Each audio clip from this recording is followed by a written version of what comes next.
chama Estudando Nosso Lar, o título. Ele é Aham. muito interessante. Você já leu? Já.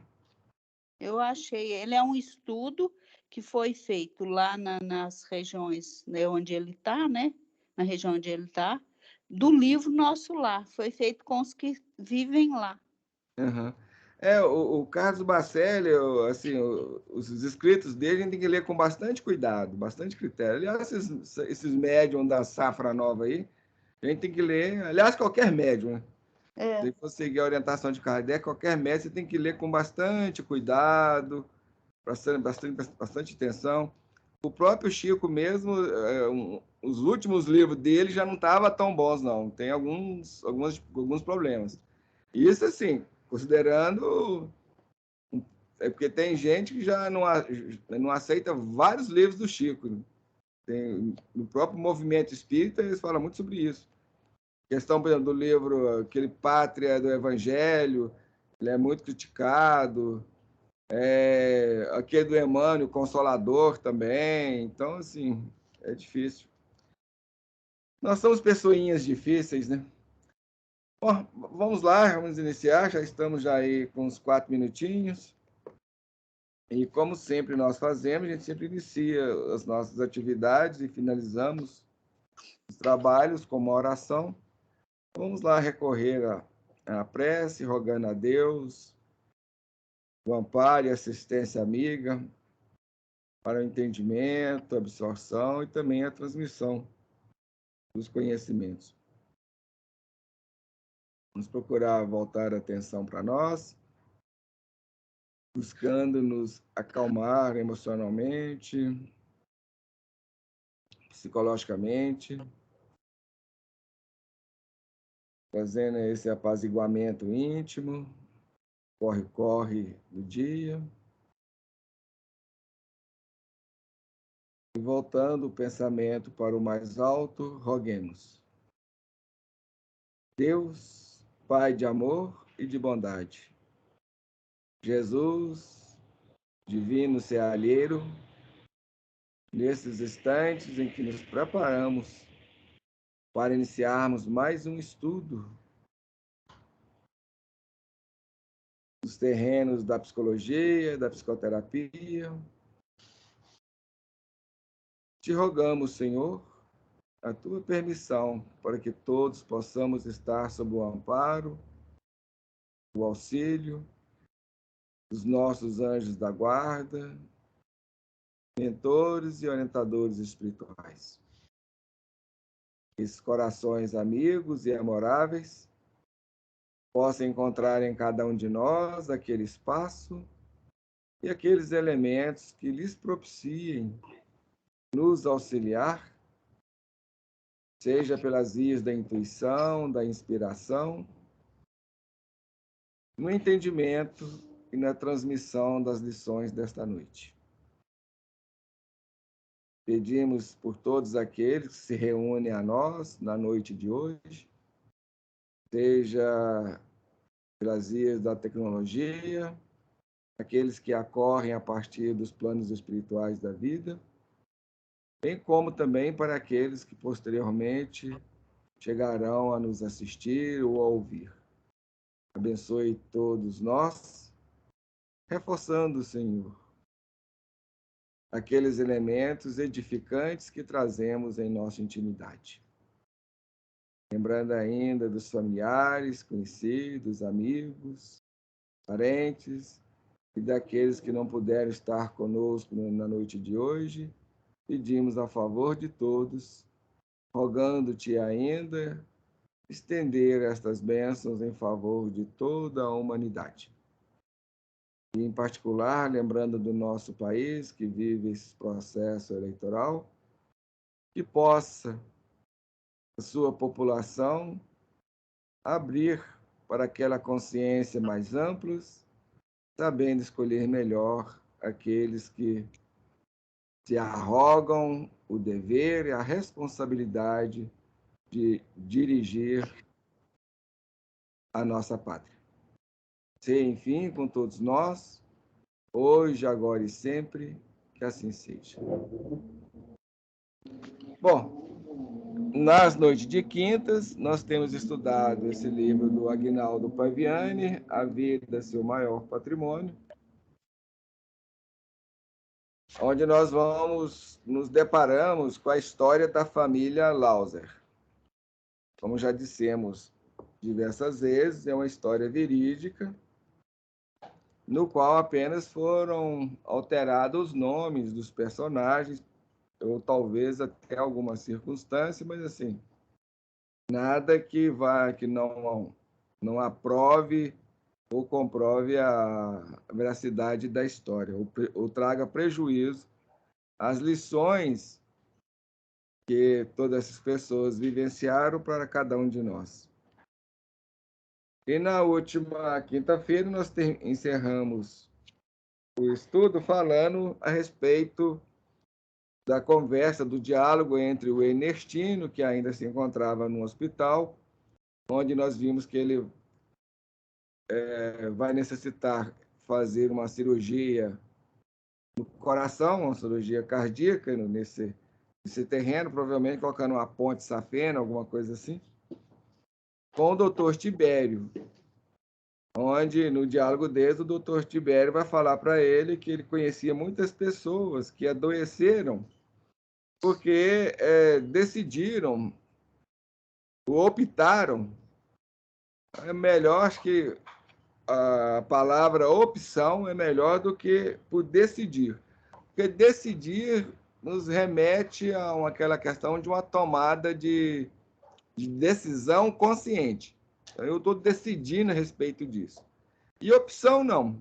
Muitas vezes a gente caminha opcionalmente dentro de uma situação ou outra, ou no sentido de decidir, assim, em termos de tomada de postura, de comportamento, ou atitude ou outra, de uma forma um pouco mais inconsciente. Então, acho que opção fica melhor até do que a palavra decidir. Mas a palavra que ele colocou aqui foi decidir, carregar cruzes extras.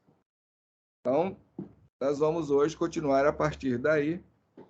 E nesse trecho, eu coloquei como subtítulo Aprendendo a Amar. Desse título. Mas esse título não faz parte do texto original, não. Não tem nada a ver. Isso aí foi um título pessoal que nós demos. Eu, Carlos, que dei esse título aí para esse trecho da história. E nós vamos encontrar o Ernestino refutando o doutor Tibério com a seguinte questão: cruzes extras? Não entendi. Aí diz o doutor Tibério: cada pessoa tem um histórico espiritual. Erros, acertos, alegrias, tristezas e frustrações fazem parte desse diário do espírito. Aí, entre aspas, diário do espírito. Sendo assim, podemos apenas ajudar as pessoas que amamos e nunca lhes subtrair, entre aspas, a caminhada até o Gólgota, fecha aspas. Outro dia, atendi em meu consultório a uma senhora que sentia dores no peito, taquicardia. Inclusive, eu tenho isso. Mal-estar. Após minuciosa consulta, expliquei a ela que fisicamente não tinha absolutamente nada. E o que havia com ela? Pergunta o Ernestino. O doutor Tibério responde: excesso de peso nos ombros. Devemos amar sem medidas, mas não sem prudência. Esta aqui é uma frase bastante importante e interessante. Então, vamos até repetir. Devemos amar sem medidas, mas não sem prudência. Prudência. Por amor à família, colocou sobre os próprios ombros um peso além do suportável. Cuidava dos netos, ajudava financeiramente 2 filhos, ficava sem dormir quando alguém da família tinha um problema, desdobrava-se para cuidar da sua casa e da casa de uma das noras que trabalhava fora. Aí o Ernestino pergunta: então ela era uma escrava? E o doutor Tibério responde: sim, mas por livre e espontânea vontade. Emocionalmente estava doente. Sem querer, boicotava a própria existência. Aí o Ernestino pergunta: o que recomendou a ela? Recomendei o alto amor.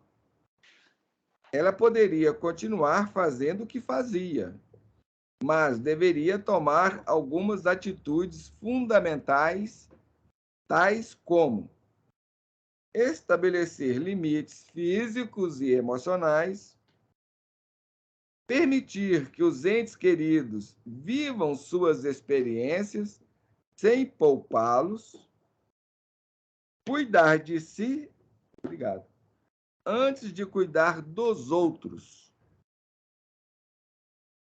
Aí diz o Ernestino: que bom que pôde ajudá-la. Mas voltemos ao meu caso. Quando vou fazer essa maldita cirurgia? Aí diz o médico: tenho uma viagem para fazer. Retorno em 10 dias. E então faremos o procedimento. Ah, doutor, vai demorar muito? Tenho pressa em sair daqui.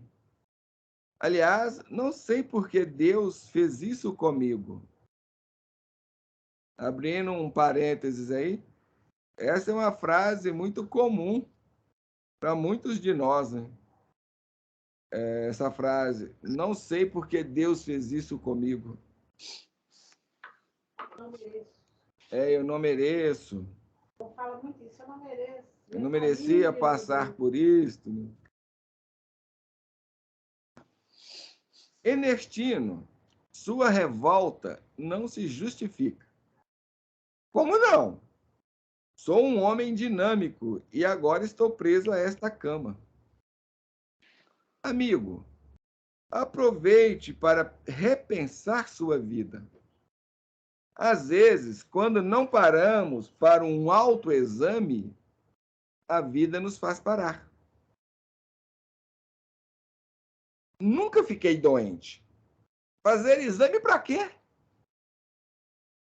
Refiro-me ao exame de consciência, meu amigo. Isso é uma indireta? Ernestino, você já está com quase 80 anos. É natural o corpo começar a dar sinais de cansaço. Além disso, meu amigo, nós, médicos, podemos apenas prolongar um pouco mais a vida. Apenas isso. Então, meu caso é grave? Não se trata disso. O problema é que a vida é frágil. Ninguém vive para sempre. Farei sua cirurgia. Tudo dará certo. No entanto, aproveite esses dias para refletir um pouco. Dr. Tibério se despediu, deixando Ernestino pensativo. As palavras do médico haviam causado uma sensação estranha nele. E aí nós vamos interromper aqui. A gente tecer alguns comentários acerca de algumas coisas que foram colocadas e expostas nessa conversa entre Ernestino e Dr. Tibério, que são bastante interessantes e importantes também. Se der, a gente hoje fecha o capítulo 1 do livro. Se não, a gente termina semana que vem. E nesse trecho final eu dei como subtítulo Perguntas para Pensar. Se der, a gente termina hoje, fecha hoje. Se não, a gente deixa para semana que vem. Aí, com certeza, a gente fecha o capítulo e talvez até abra o próximo capítulo. Bom, sobre essa questão das cruzes extras, nós comentamos na semana passada. A gente finalizou falando um pouco acerca desta questão. Bom, aqui a gente não tem a pretensão de esmiuçar ou debulhar todas as nuances, todas as perspectivas a respeito do que está sendo colocado, do que está sendo trazido e nos ensinado. Não dá para a gente abordar tudo, até mesmo porque para fazer um estudo bastante minucioso, bastante detalhado, abordando todas as faces das questões, aí isso ia demandar muito tempo, muito estudo, muita coisa. Então, nosso objetivo não é esse, apenas pontuar alguns elementos, algumas questões, para a gente poder pensar, refletir mais, coisa que normalmente nós não fazemos no nosso dia a dia e no decorrer da nossa vida. Alguns, às vezes, nascem e morrem, deixa o seu corpo físico, porque a morte real não existe. A morte, ela é apenas do elemento orgânico, do elemento corporal, e a nível de consciência, a nível de ser, nós prosseguimos além, apenas numa dimensão diferente desta que nós estamos estagiando momentaneamente e temporariamente, ou seja, dentro de um intervalo de tempo. E pensar e refletir sobre essas questões é muito importante. Inclusive, no livro Evangelho segundo o Espiritismo, no final do livro, a gente vai encontrar alguma colocação nesse sentido, a esse respeito. Eu vou compartilhar com vocês aí o Evangelho segundo o Espiritismo. Então, aí, compartilhando o livro, lá no capítulo 28, Coletânea de Preces Espíritas, inclusive capítulo que muitas poucas pessoas dão importância, às vezes até despreza ou nem o aborda, nem o lê. Eu conheço pessoas que se dizem espíritas que, a respeito do Evangelho, está sempre. Porque o Evangelho é um livro que os espíritas geralmente estão lendo e relendo constantemente.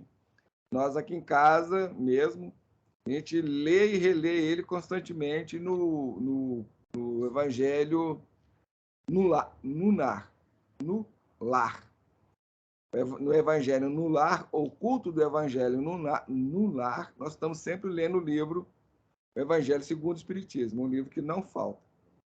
Então, assim, esse capítulo inicial lá, o capítulo 1, que vai falar lá das questões históricas, da introdução, explicando lá vários elementos, né? Por exemplo, o que é saduceu, o que é fariseus, que é uma introdução, né, ao estudo, os publicanos, etc. E é mesmo até alguma coisa em torno do próprio Espiritismo, com explicações. As pessoas saltam esse capítulo, já começa no capítulo 1, que é que é o nome? Não vim destruir a lei. Então, geralmente, esse prefácio e a introdução, o povo geralmente pula isso. E também o capítulo 28, as pessoas também não costumam ler. Mas tanto o prefácio como a introdução, quanto este capítulo 28, eles têm muitos elementos e muitos pontos bastante interessantes, além de informativos e explicativos.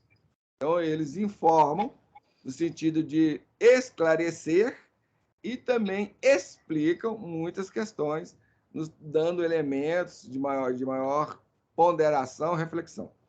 Bom, aí no item 40, acerca da prece prevendo a morte próxima, inclusive nesse trecho do livro que a gente está falando, lendo aqui, né, a respeito da história do Ernestino, essa conversa com o Dr. Tibério, de alguma forma, gira em torno dessa questão, né, da morte e tal.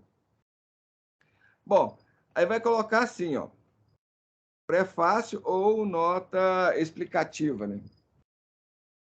A fé no futuro, a elevação do pensamento durante a vida para os destinos vindouros ou acerca dos destinos vindouros favorecem e aceleram o desligamento do espírito por enfraquecerem os laços que o prendem ao corpo, tanto que, frequentemente, a vida corpórea ainda não se extinguiu de todo e a alma impaciente já alçou o voo para a imensidade.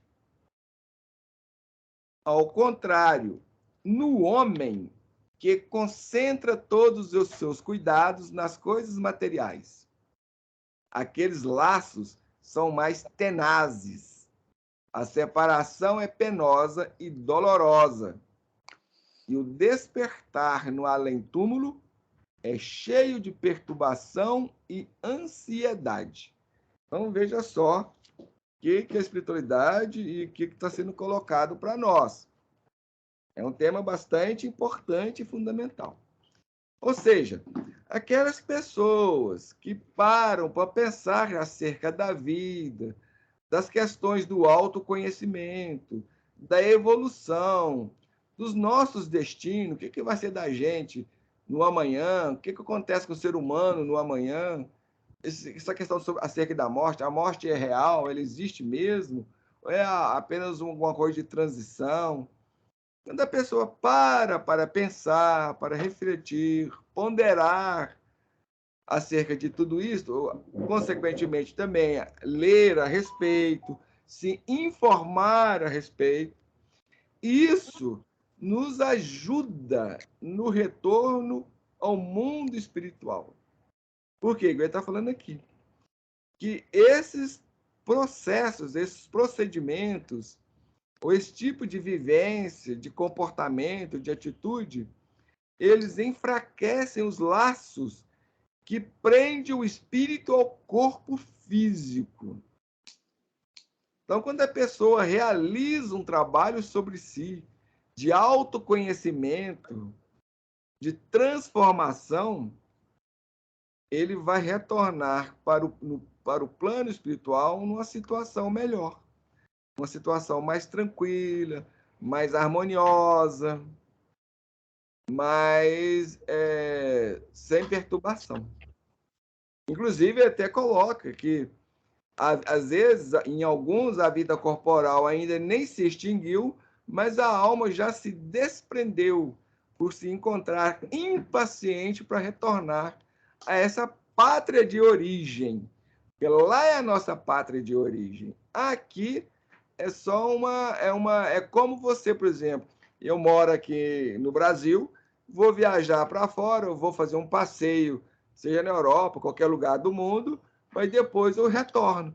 E quando a gente retorna, a gente volta com muito mais ansiedade, com saudade de casa, de chegar em casa, de aproveitar o nosso canto, o nosso lar, né? Aquela tranquilidade que a gente tem em casa. Às vezes não precisa nem viajar para fora, não.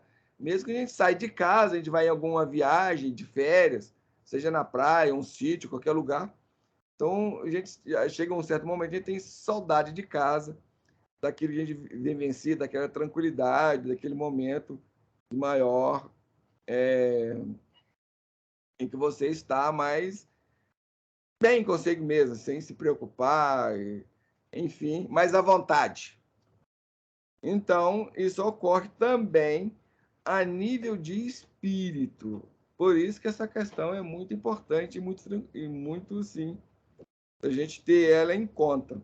Agora, ele vai colocar que aquele homem ou para aquelas pessoas que ele concentra todos os seus cuidados, todas as suas preocupações, todos os seus interesses nas coisas materiais, esses laços são mais fortes, são igual tenazes, igual garras, que o prendem ao corpo físico. Então, a separação da consciência ou da alma, ou daquilo que você quiser chamar, espírito, seja o que for, corpo espiritual, do ser, não importa, que tudo isso aí, às vezes, apesar de definir coisas diferentes, mas o sentido é mais ou menos o mesmo, que é essa separação, esse retorno para a dimensão ou a pátria espiritual. Então, essa separação ela vai ocorrer de forma mais dolorosa, de forma mais penosa. E o despertar dessas pessoas no mundo espiritual é cheio de perturbação e ansiedade. Então, é algo para a gente ter, assim, pensar com bastante critério acerca disso, e dessa importância dos nossos estudos, ou desses tipos de assunto, que a gente vai projetar a nossa mente para algo maior na vida, de uma forma geral. Então, fica aí as nossas ponderações a esse respeito. Então, muitas vezes, muitas pessoas, aliás, a maioria da humanidade, passa a vida do berço ao túmulo sem se preocupar com essas questões. Sem nem dar nenhum valor, nada disso. Todo o sentido dela, toda a preocupação dela está voltado para as coisas materiais. Acumular dinheiro, sucesso, fama, riqueza, relações, só isso. Aí, quando chegar o momento, e ele vai chegar para todos nós, porque é algo inevitável, ninguém foge disso, desse momento, aí vai sofrer as consequências das suas escolhas, das suas opções, daquilo que eles decidiram. Bom, aí ele vai continuar falando aqui, ó, cada pessoa tem um histórico espiritual.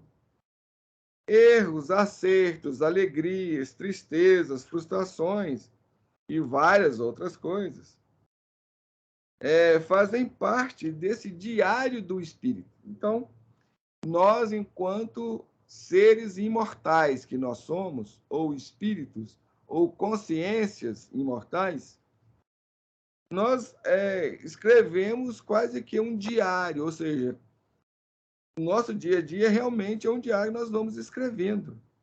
E nesse diário vai constar nele acertos, erros, alegrias, tristezas, frustrações, perdas, doenças, saúde, centenas de milhares de coisas que nós vamos vivenciando. Daí a importância desse processo de autoconhecimento, de reflexão, de ponderação em todas essas questões, até mesmo independente daquilo que nós trouxemos aí na primeira parte das nossas observações e das nossas reflexões. Independente disso.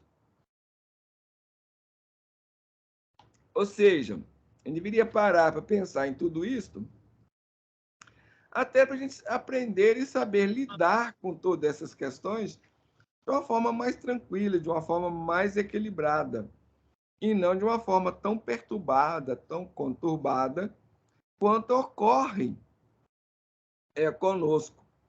E como a gente pode observar, às vezes, com pessoas que a gente conhece, principalmente quando enfrenta momentos de perdas, momentos de doença, falta de saúde, seja da própria pessoa, ou de entes queridos, ou de amigos, conhecidos.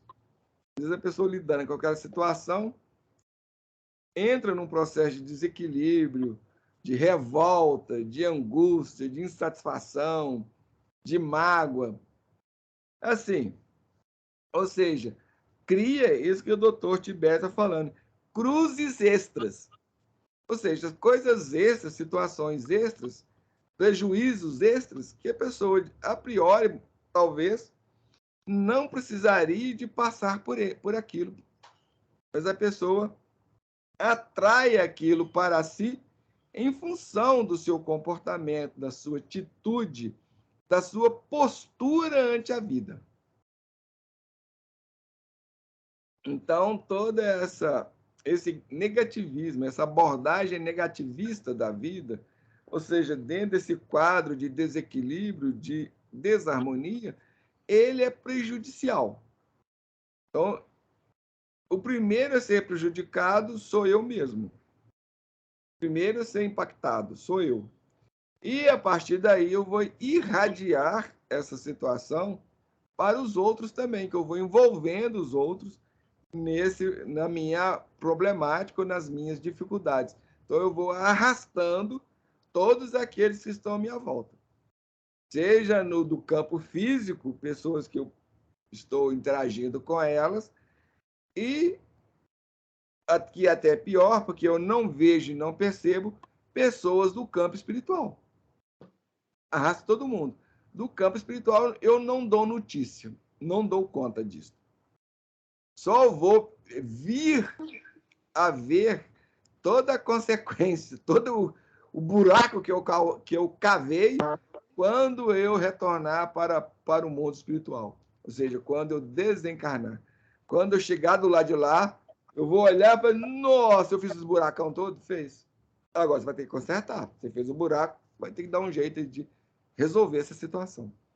Então, tem esse problema ainda que a gente não vê e não percebe. A gente só vai perceber lá na frente, muito à frente, quando já é tarde demais. É realmente bastante complicada a situação. Bom, aí ele vai trazer uma explicação prática para o Ernestina dessa situação toda, né? Então, nós podemos ajudar as pessoas que a gente ama. Mas a gente não pode subtrair delas a caminhada até o Gólgota. Ou seja, e isso é um problema que muitos de nós enfrentamos, principalmente pessoas de certo padrão, de certo tipo de personalidade.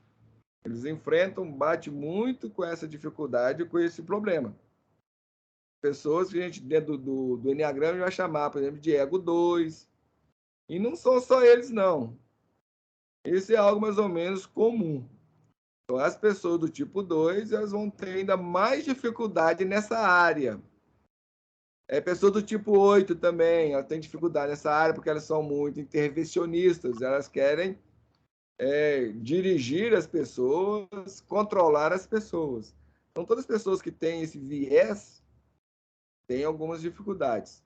E isso é algo muito assim, próprio do ser humano, principalmente quando se relaciona com amigo, com pessoa que a gente gosta, que a gente ama, então familiar, uma pessoa amiga, um ente querido, a gente enfrenta mais essa dificuldade ainda, que a gente não quer aceitar a pessoa viver ou passar por determinadas situações. Pai e filho, mãe e filho, então não é muito comum isso. Às vezes até a nível de irmãos, né? A nível familiar, então, isso é algo muito comum, até independente até dessa questão tipológica do ser. Mas uma coisa que a gente tem que ter muito clareza a respeito disso é que a gente não pode impedir as pessoas de viver as suas experiências, viver a sua aprendizagem, ou seja, isso que vai designar de caminhada até o Gólgota. Se fosse assim, Deus teria impedido Jesus de fazer essa caminhada até o Gólgota. E quando o Simão Pedro vai falar com Jesus acerca disto, para que isso não viesse a acontecer, ele o repreende, chamando-o de Satanás. Ele chama Simão Pedro de Satanás. Ou seja, Simão Pedro estaria naquele momento ali sob uma influenciação diabólica. Então, a gente tem que ter muita atenção sobre esse ponto, que é muito importante. Por quê? Todos nós temos o livre-arbítrio. E a gente não pode caçar o livre-arbítrio do outro. E nem podemos induzir o outro a fazer assim ou agir assado, mesmo que o outro, muitas vezes, requeira essa condição. Porque no nível humano, nós somos bastante infantis. O nível da humanidade é bastante, muito infantil. É aquele nível que lá no Face até designando de tontatas. Né? Esses tontatas são uma tribo que aparece no mangá, no anime japonês, que eles são muito crédulos. Eles acreditam em tudo que dizem para eles. Então, eles são manipulados e enganados com muita facilidade. O nosso nível é esse. É um nível infantil. E como a criança, a gente necessita de alguém para nos orientar, para nos comandar, para nos mandar. E a gente não consegue ter uma sustentação própria, que a gente ainda não construiu uma individualidade adulta em nós. E o maior impacto disso, a maior problemática disso, a gente vai enfrentar isso, é no plano espiritual. Principalmente nas regiões inferiores. E lá nas regiões inferiores existem aquelas mentes que já alcançaram um nível de inteligência grande, de comando, de força mental. Então, elas comandam e mandam sobre esse povo todo. O regime é de escravidão. A gente vê isso, por exemplo, até eu estava comentando com a Vicentina acerca disso, no livro Memórias de um Suicida, lá, logo nos capítulos iniciais, o Camilo Castelo Branco relata isso.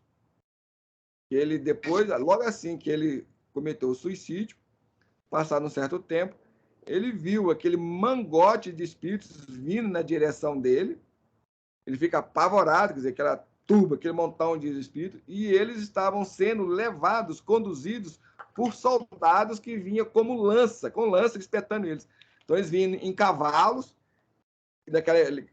como gado, literalmente como gado. Eles estavam sendo condenados ali, coordenados ali e direcionados, né, como gado. E ele se vê envolto naquela multidão e todos eles são levados, todos eram suicidas, são levados para o Vale dos Suicidas, onde eles são abandonados e deixados. Por quê? Para que eles não caíssem nas mãos dessas mentalidades que controlam e comandam essas regiões. Que isso aí, já era um mérito para eles. já era um certo mérito.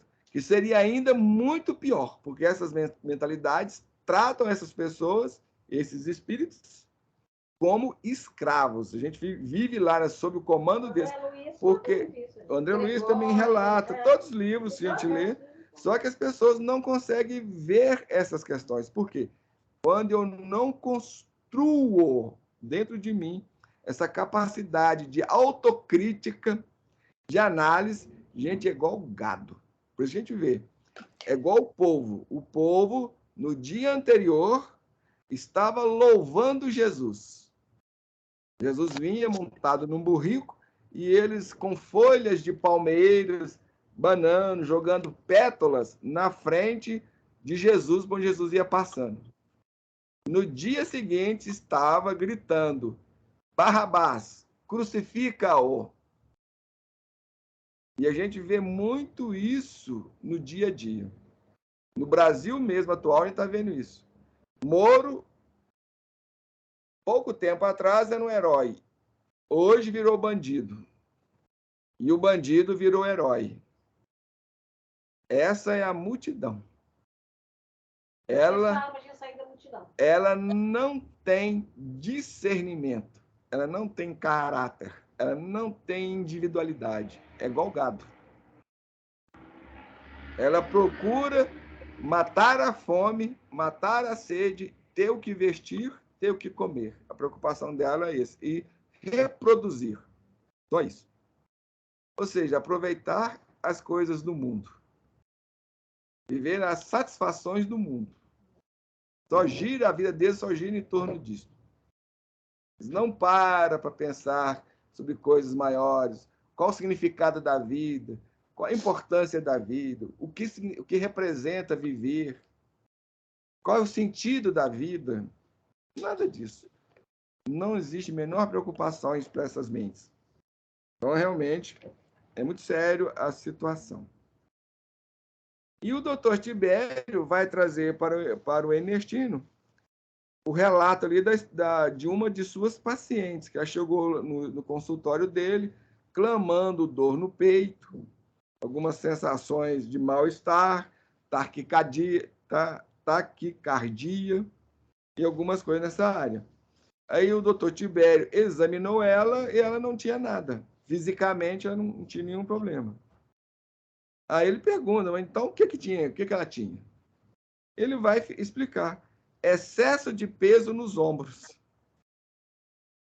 Aí ele vai dizer, ó, nós devemos amar sem medida, mas não sem prudência.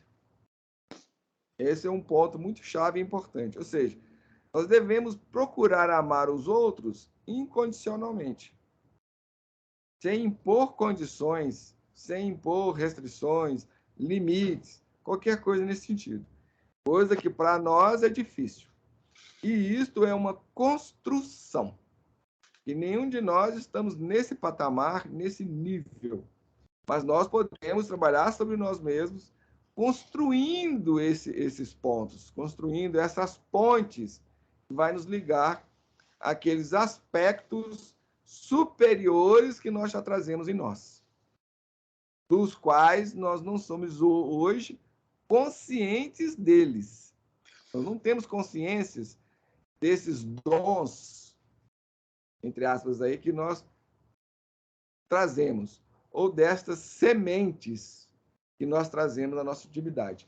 O que a gente faz é crestar, queimar, esturricar essas sementes, através dos nossos comportamentos, das nossas atitudes, da nossa forma de viver, sem a menor preocupação com nada disso.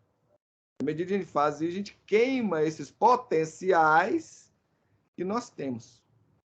E o objetivo da vida, a finalidade da vida, é que a gente desenvolva esses potenciais.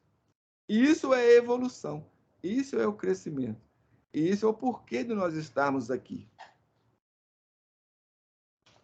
Enfim, mas, então, quem vai agir dentro dessa linha, vai buscar realizar essa construção dessa postura, ele vai amar, mas, ao mesmo tempo, vai ter nesse amor, nesses sentimentos, os elementos de prudência. Aí vai colocar, por amor à família, ela colocou sobre os ombros um peso além do suportável. Ela cuidava dos netos, ajudava financeiramente 2 filhos, ficava sem dormir quando alguém da família, principalmente quando alguém da família estava com problema. Ela se desdobrava no cuidar da própria casa e na casa de uma das noras que trabalhava fora. Então, por excesso. E a gente tem que conhecer o nosso corpo. A gente tem que conhecer os nossos limites. Isso também é algo que é construído, é algo educacional. Aliás, tudo no ser humano é educacional. É o que a gente está conversando ontem, né? De conhecidas minhas que engravidaram, eu não sabia que estavam grávidas. Já estava no 5º mês, 6º mês. Exatamente isso que eu ia comentar agora e falar agora. Você adiantou. Que é exatamente o que a Vicentina está falando. Tem pessoas que não têm a percepção corporal dela tão inexistente que tem casos que a pessoa fica grávida, vive uma gravidez, só vai descobrir ou lá no final da gravidez, ou quando o filho está nascendo, ou quando já está no 6º mês, 7º mês, 8º mês, e descobre que está grávida. Gente, quer dizer, a pessoa não tem a menor noção do corpo, não se olha para si mesmo, para o seu corpo, não consegue perceber. E isso é um fato para todos nós, independente disso. A nossa consciência corporal ela é inexistente. Uns têm um pouquinho mais, outros um pouquinho menos, outros nem inexistem mesmo, mas a nossa consciência corporal não é desenvolvida. Na medida que a gente vai trabalhando essa percepção, essa conscientização do nosso corpo, a a gente vai aprendendo a ver os nossos limites, ver o que o corpo está reclamando, ver aquilo que está ressentindo. A gente vai percebendo que a gente fica doente, estou caminhando para uma certa doença. Eu estou sentindo isso, sentindo aquilo. A gente vai percebendo os sintomas, porque assim como o nosso corpo, como tudo na vida, nada acontece de uma hora para outra. Nada. Tudo passa por um processo. E antes da coisa ocorrer, chegar no estado grave, já teve vários e vários e vários avisos anteriormente. A gente vê, por exemplo, essa mudança climática no mundo. Um exemplo disso. A gente está vendo que o tempo está mudando. Por exemplo, nessa época agora, lá no norte do globo, na América do Norte, que é a região do norte, ali é muito comum furacão. Esse ano, até agora, não teve furacão. Eu estava lendo uma reportagem que o cientista estava falando, estavam colocando que estavam assim, sem saber o que está acontecendo. Porque até agora não teve nenhum furacão ainda. O que está acontecendo? Gente, mudança climática. O tempo está mudando. Falando, está gelado hoje. Gelado. Então a gente vê assim, por exemplo, até semana passada, estava até quarta-feira, semana passada, estava um frio danado, de repente esse calorão. Agora parece que está vendo uma outra onda de frio. Olha só as mudanças. Então os sinais vão vindo. Só que nós não tomamos tempo. A gente não muda. O ser humano é um ser extremamente adaptável. A gente é igual o vírus. Então, tem no filme Matrix, foi a primeira vez onde eu vi essa definição, quando o agente Smith está conversando com Morpheus, ele vai falar, vocês são igual o vírus. Um outro organismo que existe no planeta semelhante a vocês são os vírus. Porque vocês destroem o próprio ambiente em que vocês vivem. E nós, foi, gente, perfeita definição. Realmente nós somos iguais vírus mesmo.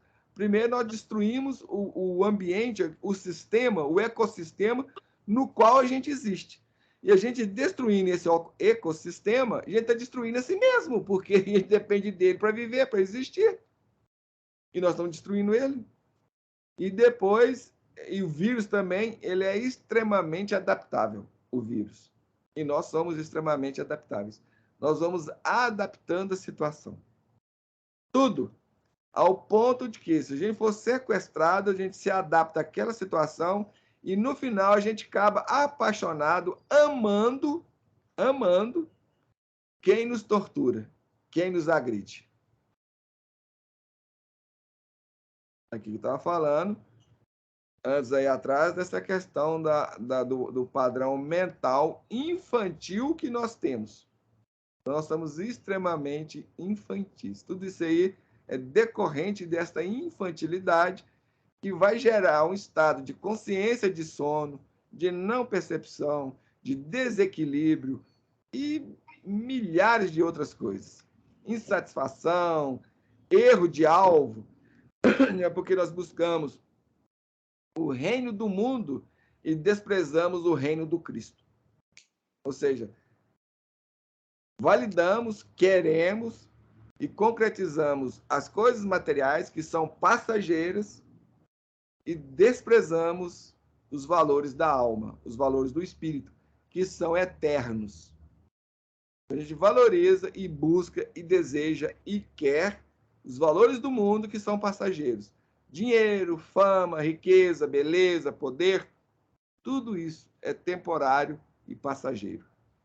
Agora, honra, caráter, individualidade, capacidade de pensar, inteligência, essas conquistas superiores, que são conquistas da alma e são valores que nós vamos carregar para a eternidade, a isso a gente despreza.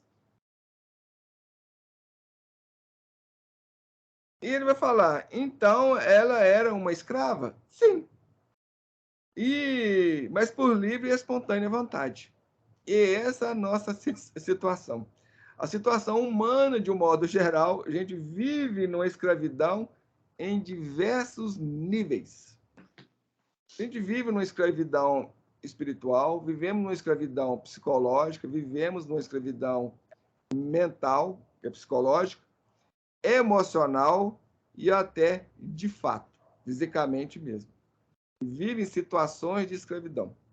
Quando a gente não pensa por si mesmo, quando o outro fala qualquer coisa, a gente vai atrás, a gente não raciocina, não reflete, nós somos escravos. Escravos das circunstâncias, escravos das pessoas, escravos daqueles que manejam as cordinhas, controlam as cordinhas. Nós somos igual marionetes. Então vem um cara lá e fala, não, eu não sabia de nada, sou inocente nisso aí. Não tinha nenhuma informação. A gente, é mesmo. Igual o Tontato. Se vocês vão ver o desenho do Tontato, é exatamente isso. Não, é isso mesmo. Que coisa. Num dia a gente está aplaudindo o capeta, no outro a gente aplaude um outro demônio. Cada demônio que vem, cada pessoa que a gente encontra com alguém, ele conta uma história, a gente, que maravilha. Vem um outro lá, conta outra história, até desmentindo tudo aquilo. Que a gente, que beleza, é isso mesmo. E vamos de mão em mão, comendo nas mãos alheias, por falta de ter raciocínio próprio. E olha, gente, ter estudo não significa nada. Conheço pessoas estudadas, formadas em filosofia, etc., que comem nas mãos dos outros aí, a rodo. São manipulados para lá e para cá. Então, ter estudo, ter PhD, ter tudo isso aí, ser físico, não significa nada.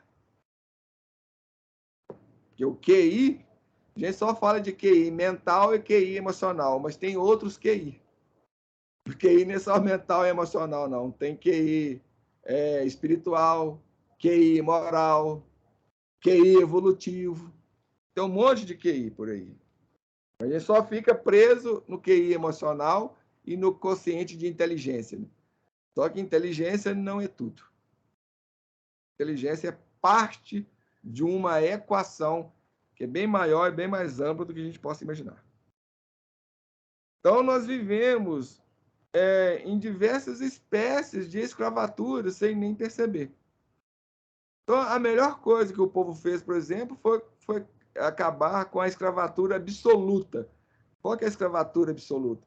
Aquela que a pessoa era tratada, amarrada no tronco. Porque quando houve a libertação da escravidão, aí aconteceu, eu vou dar um salário, que a pessoa só vai ter condições de sobreviver, não tem que me preocupar com a manutenção dele, porque aí eu estou pagando ele. É uma escravidão. Qual a mudança? O que saiu? Qual a diferença que foi? Não, agora você tem liberdade de andar e viajar e fazer o que você quiser e ir para onde você quer. Sim, você tem, é livre. Você tem condições? Não tem. Então você continua escravo. A pessoa nasce e morre naquele lugar em que nasceu, não sai dali. E são centenas e milhares de pessoas. Tem gente que, por exemplo, nasceu lá na floresta da Amazônia, nunca saiu de lá. Nunca foi para lado nenhum.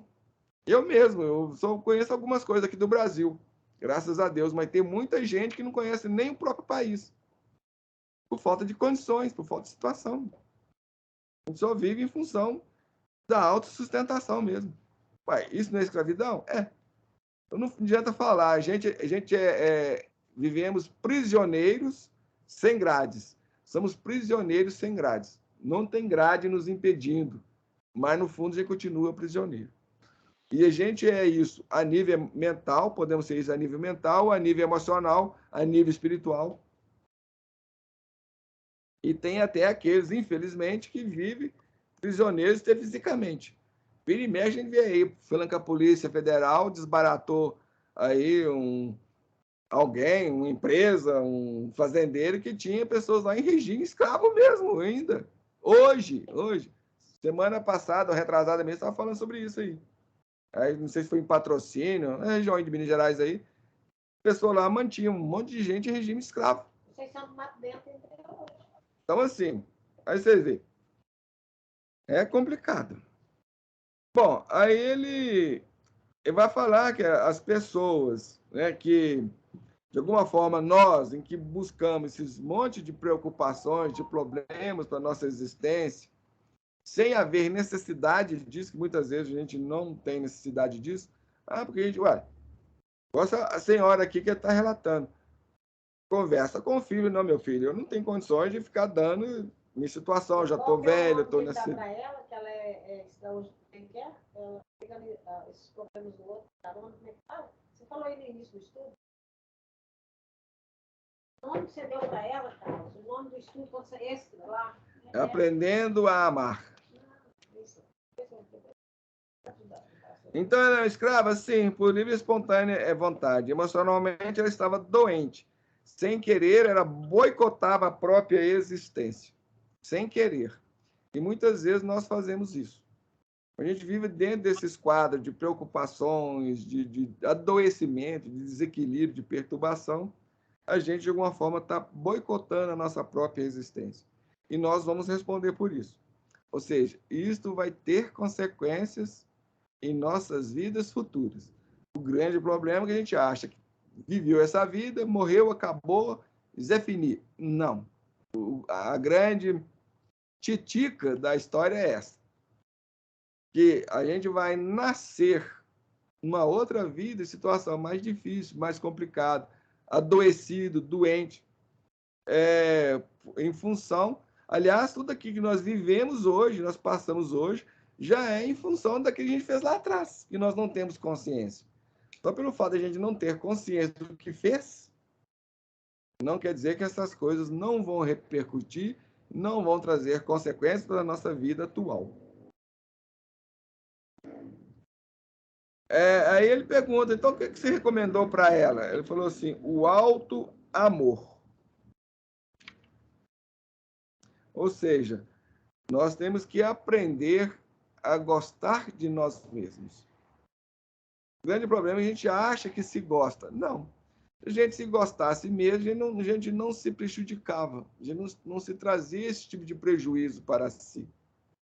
Então, na verdade, esse amor nosso, ele é totalmente distorcido. Tanto esse amor que a gente tem para si mesmo, quanto o amor que a gente tem para com o outro. Esse amor, de uma forma geral, seja para si como para o outro, ele é egoísmo, não é amor. É um movimento contrário do egoísmo. É aquele movimento, a gente vai querer satisfação, vai querer desfrutar do prazer, mas não é amor. Amor é equilíbrio, amor é harmonia, amor é entendimento, amor é compreensão, coisas que o egoísmo não tem. Eu ia lembrar da história do moço hoje no... Ah, pois é. Bom, aí ela deveria tomar algumas atitudes fundamentais, tais como estabelecer limites físicos e emocionais. Então, essa é uma questão de suma importância para todos nós. A gente pensar e refletir sobre isso. Limite físico, emocional, psicológico e espiritual. Os limites espirituais é muito difícil a gente definir, porque a gente não tem consciência deles, zero a esse respeito. Então, a respeito, nós somos, igual um amigo me falava, que ele era uma porta em termos de sensibilidade, em termos de percepções extrasensoriais ou mediunidade. Ele não via nada, não percebia nada, não sentia nada. Então, nesse sentido, nós somos a mesma coisa também, somos portas, a gente não dá notícia. A nível psicológico também, é muito difícil de perceber essa questão quando o outro está nos invadindo nos terrenos psicológicos. São raras pessoas que conseguem ter alguma percepção nesse nível. A gente já consegue perceber melhor emocionalmente. Quando a gente é agredido emocionalmente, atacado emocionalmente, a gente percebe isso com facilidade. A emoção é algo que nos impacta, tanto fisicamente, aí a gente não tem como negar, é algo inegável. E a questão física, não precisa falar nada. Né? É o nosso universo mais próximo de contato, que é o concreto para nós. Esse universo virou concreto para nós, né? O universo físico. A gente tem que aprender a estabelecer limites físicos, emocionais, e a gente for trabalhando, conhecendo, aí também partir para os terrenos psicológicos e espirituais. Espirituais é o mais difícil. A gente vai levar algumas vidas ainda para conseguir trabalhar nesse terreno, dentro desse contexto. Um outro ponto é permitir que os entes queridos vivam suas experiências sem tentar poupar eles daquilo que eles vão sofrer. Principalmente mãe e pai e mãe, em relação a filho. A sua obrigação é esclarecer, é orientar. Também disciplinar, colocar limites, ensinar a ter responsabilidades, coisas que nós não fazemos. Por quê? Disciplinar os filhos, colocar limites, falar não, levar a eles a responsabilização por aquilo que eles fizeram, para nós é muito difícil, é doloroso, é impactante emocionalmente, psicologicamente. Aí a gente evita. Aí nós vamos construindo mais desgraças ainda para o futuro. E, gente, vamos responder por tudo isso. Tudo isso. E chegar no plano espiritual e você olhar para trás e ver que seu filho lá no perdido ou que vai sofrer, sei lá, sabe quantas vidas, porque você não orientou, você não deu disciplina. Isso é o que eu falo. Eu prefiro que muitas vezes, às vezes falo que o Vicentino, eu prefiro que a pessoa fique com raiva de mim aqui agora, me odeia aqui agora, mas é chegar no plano espiritual e falar, nossa, o Carlos estava certo. Meu Deus, por que eu não ouvi o Carlos? Igual a gente faz com os nossos pais. A gente fica revoltado com o pai, com a mãe, mas lá na frente, quando a gente está velho, a mãe já morreu, o pai também já morreu, já voltou para o mundo espiritual, a gente, meu Deus, por que eu não ouvi a minha mãe? Por que eu não ouvi o meu pai?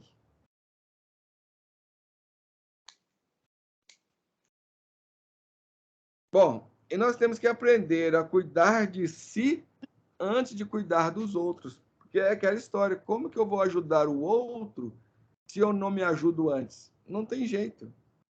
Eu não posso dar aquilo que eu não possuo. Não posso oferecer, até posso oferecer, mas como que eu vou dar aquilo que eu não tenho? Até posso oferecer o que não tem. Muitas vezes a gente faz isso. A gente oferece mundos e fundos sem ter condições. Igual promessa. Não, eu prometo te fazer isso. Casamento, por exemplo. Vai no altar lá e fala, eu te prometo na dor, no sofrimento, até que a morte os separe. Promessas vãs.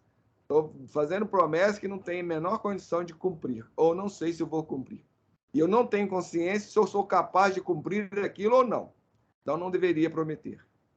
Você não sabe da sua estrutura, se você não tem conhecimento para saber qual é a sua real situação, então não prometa a coisa que você não pode cumprir. Mas nós fazemos muito isso.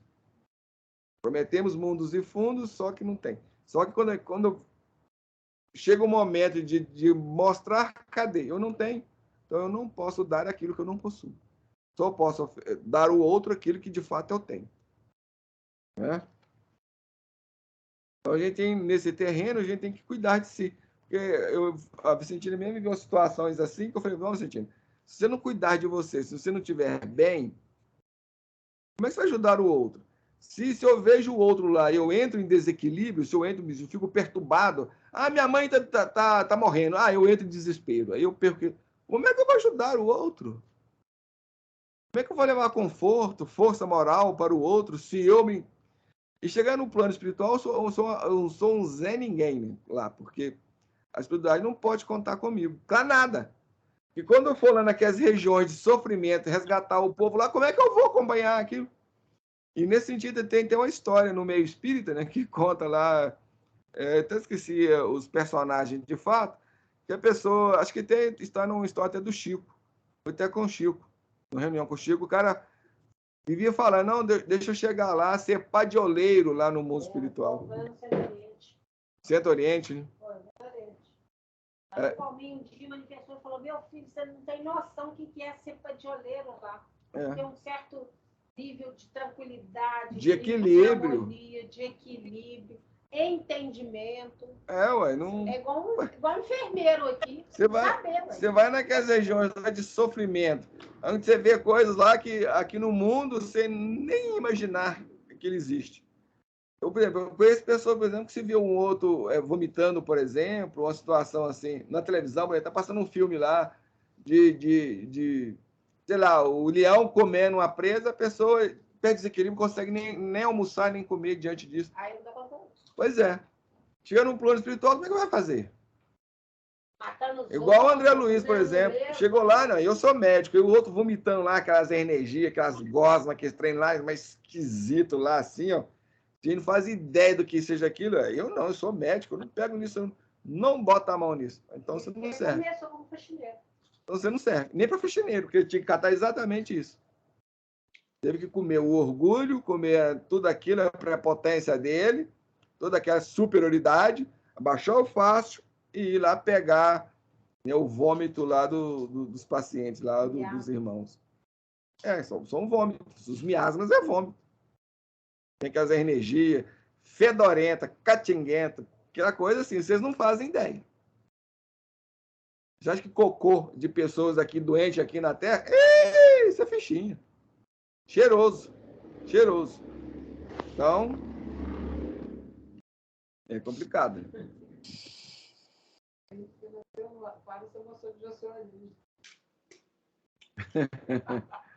Exatamente. Pois é, desprezando os outros, pelo seu nível de cultura, né? É índio, aí nós é ninguém. Se achando por cima. Chegando lá de lá, a gente vê qual nível nós estamos. Saímos daqui rainha. Com coroa e tudo, né, Márcia? A gente está vivendo tempos agora disso, né? Chega do lado de lá, os escravos que trabalhavam no palácio. Olha que no Evangelho segundo o Espiritismo já tem uma lição dessa. De uma rainha francesa. Os escravos do palácio estavam muito acima dela. Então, meu amigo, aproveite para repensar a sua vida. A Lady Di com a Elizabeth, com a rainha. Pois é. Literalmente rainha. A Lady Di. Você sabe quem que esperou, foi lá buscar a rainha, né, Márcia? Ficou sabendo? A Diana? Foi. A Madre Chegou lá no Teresa, plano espiritual. lá, né? Quando ela abriu o olho de lá, o zoião do lado de lá, quem estava lá esperando ela? Meu irmão, vim cá te buscar, te acolher. Oi, desculpa, Márcia. Eu ouvi falar que foi a Madre Teresa, não foi? Não. Ela está confundindo. Ela está pensando que recebeu a Lady Diana. Quem foi receber a rainha Elizabeth, o plano espiritual, foi a Diana. E quem recebeu a Diana foi a Madre Teresa. Agora, a Diana, ela faz parte da falange da Madre Teresa. E a Madre Teresa é a Madalena do Evangelho.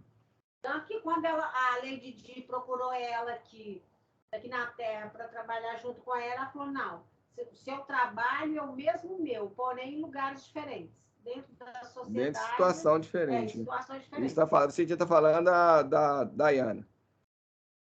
Ela quis entrar para a ordem. Ela queria largar tudo e entrar na ordem. Não, da Madre Teresa, não, seu trabalho não é aqui comigo, é lá fora. Pode ser da mesma linha, ali, porque elas eram da mesma falange, mas, né? Então, a rainha Elizabeth, quando ela abriu o olhão do lado de lá, quem estava lá para acolhê-la e auxiliá-la e ajudá-la, está sendo ajudada e acolhida, foi a Diana. Pessoa que teve onde mais ou menos a gente tem uma certa noção, parece que ela desprezou, não deu muito valor, e que teve algumas complicações, né, alguns bate-bocas, vamos assim dizer, né? Mas realmente é complicado, a gente tem que tomar cuidado. A gente acha muito superior, só que as pompas do mundo não valem nada. Absolutamente nada. Os valores da alma é que vale tudo. O número do bem que a gente fez. Quanto bem que você fez. Quantas pessoas você ajudou a crescer como ser. Eu posso ajudar você financeiramente. Posso pegar todo o meu dinheiro, dar para você, você se tornar milionário. Isso conta? Não. Se eu fiz isso por prepotência, por orgulho, por vaidade, para aparecer, para ser aplaudido, a gente já obteve o galardão no próprio fato. O Evangelho de Jesus, isso já nos instrui, já nos ensina isso. Então, já tivemos a recompensa. Já fomos recompensados. Então, diante da lei, já estamos quites. Bem, ele convida o Ernestino falando dessa questão, né? A gente tem que aproveitar que, na verdade, essas situações que a gente vive de desafios, e principalmente nos terrenos da saúde, muitas vezes são convites da vida nos alertando a gente parar, a gente dar uma brecada no nosso processo e começar a refletir, a pensar, coisa que nós já trabalhamos sobre isso nos nossos estudos anteriores, então nós não vamos repisar aqui novamente. É só assistir as aulas aí, os vídeos anteriores aí dos nossos estudos, a gente está trabalhando esse aspecto e essas coisas todas. E ele vai fazer um alerta para o Ernestino, né? Vai dizer para o Ernestino, olha, nós não vivemos aqui para sempre. Ninguém vive para sempre. Então, toda a nossa vida, toda a nossa passagem aqui na Terra, toda a nossa existência aqui, ela é temporária. E a gente não para pensar nisso. A gente não considera isso aqui. Até mesmo porque, quando nós estamos aqui, a impressão, a gente tem a sensação, a gente tem que a gente vai viver para sempre. Nós só somos impactados por esta questão quando alguém próximo a nós desencarna, ou seja, morre, ou retorna para o mundo espiritual. Quando isso ocorre, a gente é impactado. Quando uma morte ocorre próxima a nós, a gente é mexido. Aí a gente fica assim, né? Uns dias, 2 dias, 3 dias, uma semana, aí a gente já vai esquecendo aquilo. Um mês depois, eu já não estava lembrando muito. Um ano depois, já esquecemos totalmente dessa questão. Isso já deixa de existir para nós. E isso é um ponto muito importante que até Gurdjieff e alguns estudiosos da evolução humana, do conhecimento, da psicologia humana, vai colocar isso. Que um dos pontos, uma das formas que a gente tem, que a gente pode utilizar para impulsionar o nosso crescimento, a nossa evolução, é ter em mente que a presença constante da morte, ou seja, a gente não esquecer que nós estamos aqui temporariamente, a gente pode morrer a qualquer momento. Então, quem está vivo aqui na carne pode morrer a qualquer momento. Qualquer momento. Eu posso levantar aqui, fazer na cozinha, tomar um copo d'água e puf. Ou no banheiro, puf, cair morto. A gente não sabe a hora, nem o momento do nosso retorno para o mundo espiritual. Você não sabe. Em que condição eu vou voltar? A gente não sabe nada disso. E é aquilo que a menina falou na palestra dela, né? O cardiologista dela falou: pode vir aqui consultar, seus exames está tudo ok, isso está ótimo. Você atravessa a rua sem olhar o carro de novo. E talvez também, inclusive já sei de um caso desse, a pessoa foi no médico, fez todos os exames, fez uma batelada de exames, não tinha nada, não deu nada, tudo ok. Pois é, no dia seguinte a pessoa caiu morta. Então, assim, ele não sabe disso. E aí a gente devia ter presente.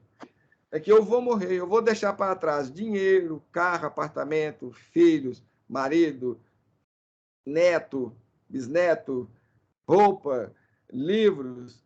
Vou deixar tudo, fama, beleza, tudo isso vai ficar.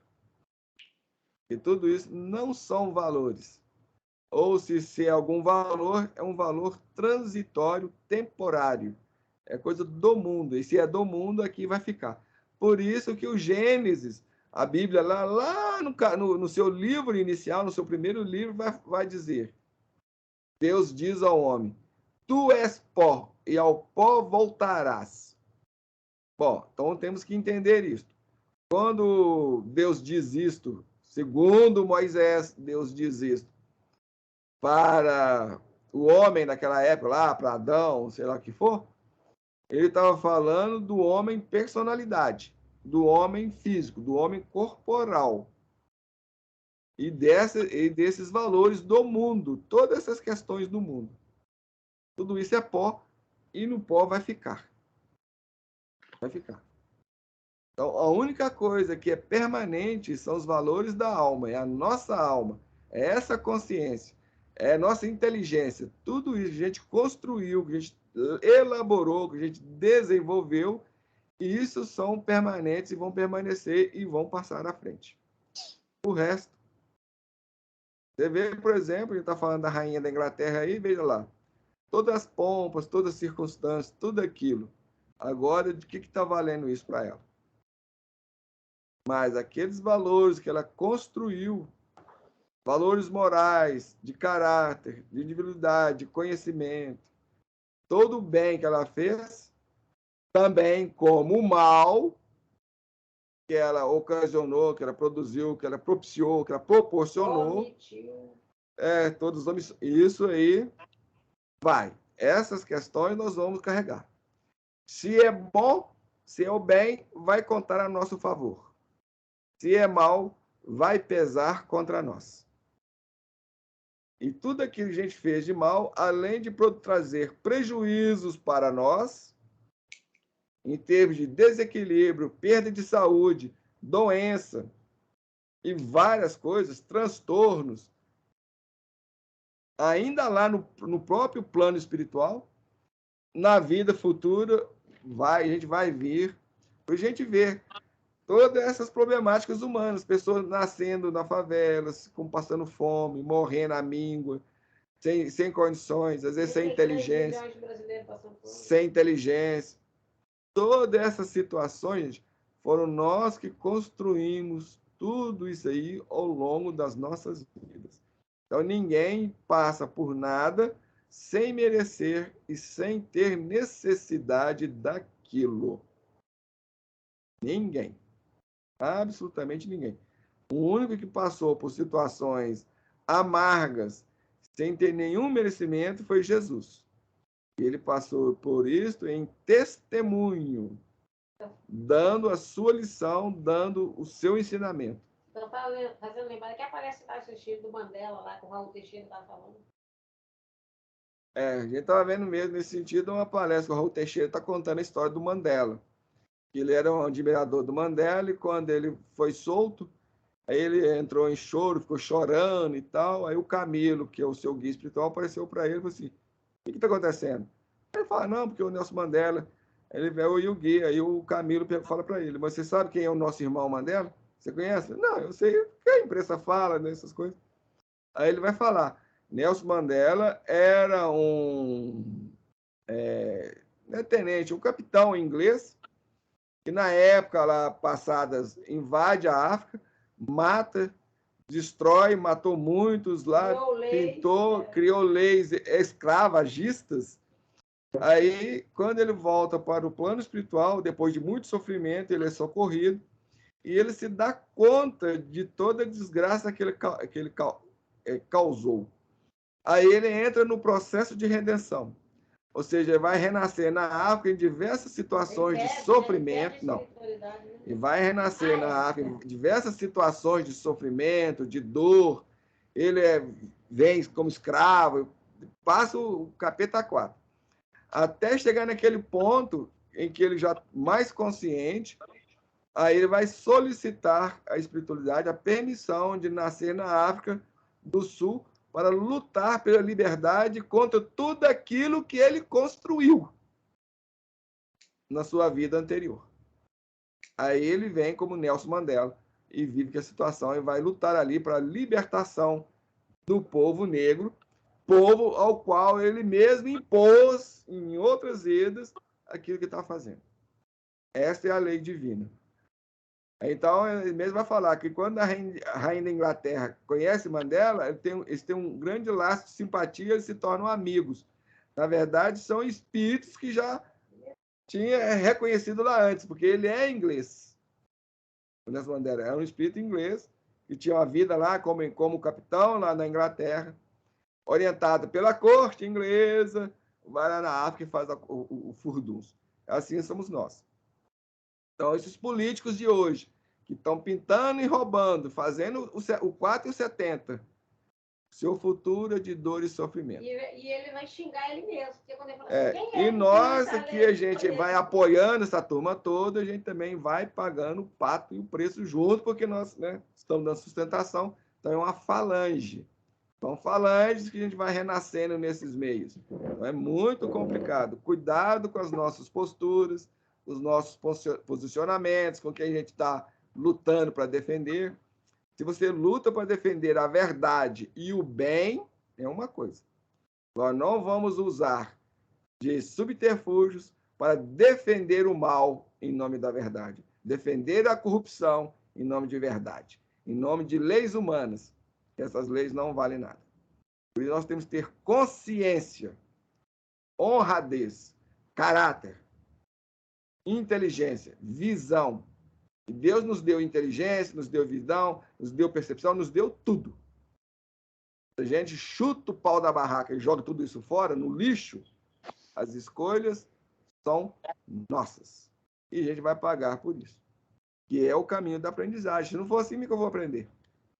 Como diz a primeira dirigente que eu tive, aí o cara renasce, xinga aquelas leis que ele mesmo criou, vai passar pelo mesmo processo de desavença, de fome, de desequilíbrio, porque ele que criou aquela lei. Pois é. Ele está xingando ele mesmo. Não por isso que quando eu entro, vem uma doença para mim, por exemplo, tenho um problema cardíaco, seja o que for, qualquer área. Se eu caio na revolta, se eu caio nesse quadro que a Vicentina está relatando, eu não reequilibro e, na verdade, eu pioro a minha situação. Porque enquanto eu não aprender, veio a lição do Nelson Mandela. Ele aceitou tudo, com humildade, tinha lá a altivez dele, tinha o orgulho dele, mas ele não levantou a mão contra ninguém. Ele que chama o carcereiro para sentar perto dele. Quem que maltrata ele? Olha o exemplo do Gandhi. Olha o exemplo do Chico Xavier, de uma Madre Teresa, de uma Lady Di, vai por aí afora. Esse é o caminho. Mas se eu caio num quadro de revolta, num quadro, o próprio Mandela mesmo lá, o Camilo mesmo conta. Enquanto ele estava nessa situação, ele foi vivendo situações de sofrimento, de conturbação, sofrendo tudo aquilo que ele mesmo ajudou a implantar. Até ele chegar naquele ponto de consciência, de reequilíbrio, de agora eu gostaria, já entendi, já compreendi, então deixa eu voltar agora para ajudar a desfazer, amenizar tudo aquilo que eu fiz. Aí entra aquela história que eu pelo menos... Essa aí é a reparação. Eu já estudei naqueles cursos que eu já fiz. Porque quando você tem conhecimento, igual nós estamos vendo aqui agora, a gente pelo menos vai fazer grandes erros, vamos dizer assim, né? Vai fazer pequenos erros, mas não vai fazer aqueles grandes porque você sabe da consequência. Até mesmo a gente está limitado, né? Já está naquele ponto, por exemplo, você pega pega um político desse que está roubando e fazendo e acontecendo. Mas por quê? Porque a ele ainda pode. Mas se eu não for fazer a mesma coisa que ele está fazendo, não vou conseguir. Cerceado. Assim como a gente vê umas pessoas, por exemplo, eu mesmo conheço alguém próximo a mim, aliás, nem foi um, não, já foi 2 pessoas que já foram tiradas da vida antes do tempo por causa de atitudes e posturas equivocadas. Como o espírito já chegou em certos limites aí a própria lei divina, a própria misericórdia divina age em benefício da pessoa. Então a pessoa é caçada. A gente pode ser até retirada da vida.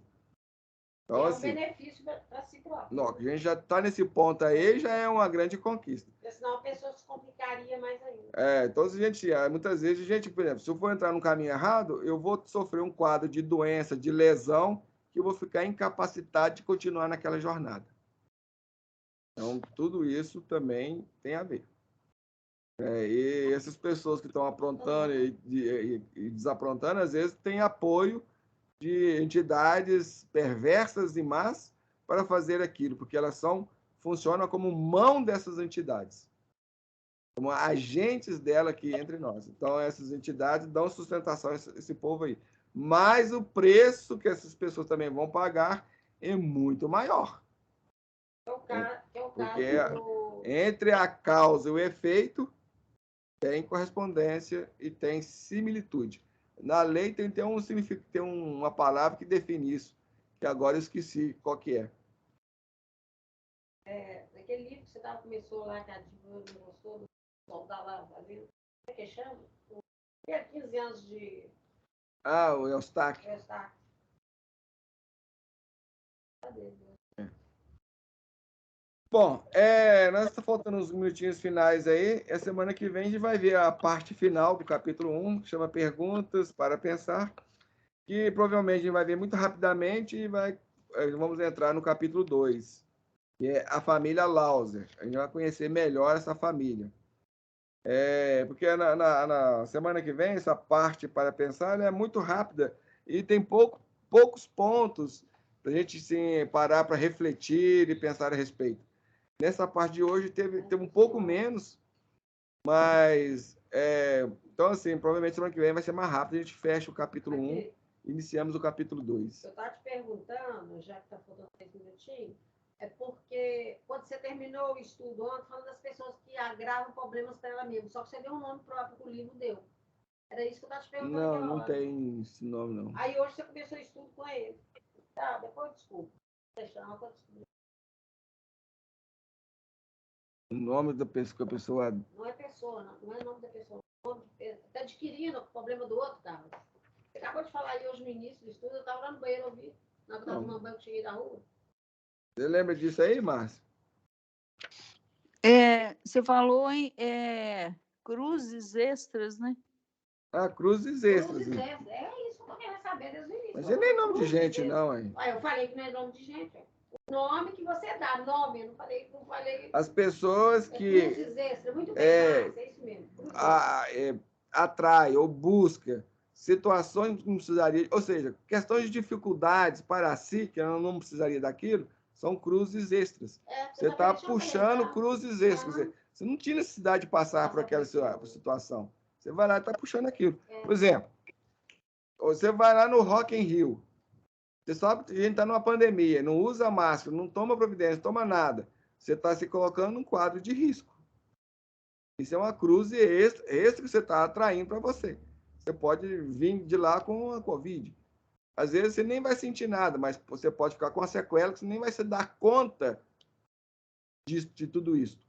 Você chega aqui, de repente, às vezes, chega com o nariz espirrando, escorrendo. Peguei uma gripezinha e é uma Covid. Por isso. Aí, lá na frente, daqui 1 ano, 2 anos, daqui 6 meses, sei lá quanto tempo, porque eles também já falaram isso, que a sequela da Covid pode ocorrer de imediato, pode ocorrer ao longo do tempo. Tem muitas pessoas que pegou Covid que vai sofrer os impactos dela com 50 anos, com 60 anos, com 70 anos, é que vai bater as consequências daquilo que ela sofreu agora, na juventude. Por isso que cruzes extras. O Divaldo, no início da pandemia, falou para a gente seguir direitinho a OMS, para a gente se evitar. Agora, se a gente pegasse, porque estava no script, vamos dizer assim. Não, às vezes não está no script. Exatamente. Você foi no Rock in Rio, estava no script? Não. Você foi lá e puxou. A gente seguia a norma direitinho. Cruzes extras. Você puxou algo que você não precisaria de passar por aquilo. Então, se eu saio na rua, sem prestar atenção, invigilante, num quadro adormecido, a pessoa vem e me assalta, uma cruzes extra, que eu não precisaria de repente passar por aquilo. Se eu estivesse num quadro de vigilância, de atenção, Então, muitas das coisas que a gente pega são cruzes extras, coisas que a gente não tem necessidade de passar por aquilo. Mas em função da nossa postura leviana, de falta de atenção, de falta de vigilância, que você saia de qualquer jeito. Você vai no médico, não faz uma prece. Sai na rua, não faz uma prece, não faz uma oração, não pede ajuda, nada. A gente está vivendo no oba-oba, como a gente fala no popular, vivendo no oba-oba. Quem vive no oba-oba é como diz o ditado popular. Quem sai na chuva tem que estar disposto a se molhar. E se você não quer se molhar, não saia na chuva. Fica dentro de casa. E assim nós vamos fazendo assim muitas coisas na nossa vida. A gente não tem necessidade de passar por aquilo. a gente acaba passando em função dos nossos comportamentos, das nossas atitudes, dos nossos objetivos de vida, que são inferiores, infelizes, na maioria das vezes, mesmo que tais coisas nos tragam satisfação e prazer. Pelo fato de trazer satisfação e prazer, não significa que seja superior, ou seja, o melhor para nós. Então, vamos pensar. Gostaria de fazer algum comentário, Márcia, alguma ponderação? Não, Carlos, eu consegui entender tudo. Beleza, que joia. Que bom ter vocês aí, você comigo, a Vicentina. Que bom estarmos aqui reunidos para a gente falar sobre tudo isso, refletir, pensar sobre tudo isso. Com certeza isso é construtivo para todos nós, pode ter certeza. Bom, então vamos agradecer a Deus pela oportunidade, a Jesus pelo amparo, pela assistência, né, por tudo. Deus Pai, Jesus, Divino Mestre e Orientador Maior, aos amigos do mundo espiritual, nos dirigindo aos nossos anjos da guarda, orientadores e mentores espirituais. Gostaríamos de deixar aqui a todos vocês os nossos agradecimentos, nosso pleito de gratidão pelo amparo, pela assistência, pela presença, nos auxiliando a todos, agradecendo a presença dos amigos no plano espiritual e também das amigas no plano físico, e pedindo a Deus Pai nos abençoar a todos e que possamos, cada um de nós, termos trabalhados aqueles elementos que trazemos em nossa intimidade, que auxiliam e são estándares, fundamentos para o nosso crescimento, aprimoramento moral, espiritual, consciencial, enfim, nas linhas da evolução. Senhor, grato por tudo e te pedindo, ao finalizarmos o nosso estudo de hoje, abençoar também a Aguinaldo Paviani, bem como todos aqueles que na noite de hoje nós falamos, mencionamos aqui em nossas reflexões. As tuas bênçãos, Senhor, envolva todos esses corações, estando eles na pátria espiritual ou ainda encarnados aqui junto a nós no plano físico. Abençoe a todos e seja com todos nós, hoje, agora e sempre, que assim seja. Que assim seja. Muito obrigado, Márcio, Vicentino, obrigado a todos vocês. E até semana que vem. Um grande abraço, bom fim de semana. Obrigada, Carlos, para vocês também. Eu que agradeço. Nós agradecemos. Até segunda, né, nosso estudo.